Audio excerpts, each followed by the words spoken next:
بلدیہ آفس کاموکی میں کشمیری بھائیوں سے اظہار یکجہتی اور بھارتی افواج کے مقبوضہ جموں کشمیر پر ناجائز قبضے کی مذمت کے لیے یوم سیاہ بھرپور طریقے سے منایا گیا۔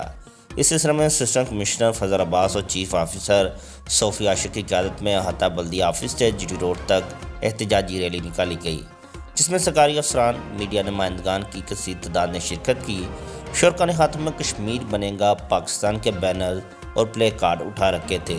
شرکاء نے بھارتی جارحیت کے خلاف خوب نعرے بازی بھی کی۔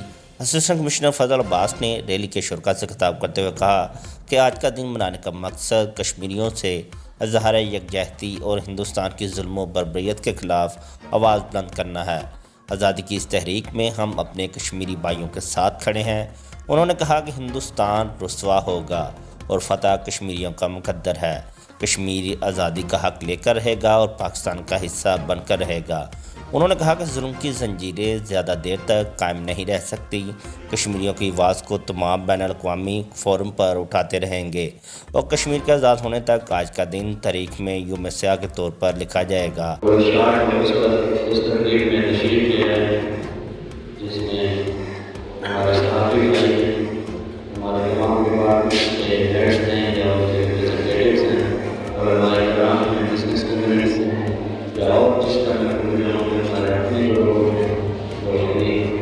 تو ڈیوٹی کو چھوڑ کر اس پروگرام کا حصہ بنے، سب کا شکریہ ادا کرتا ہوں۔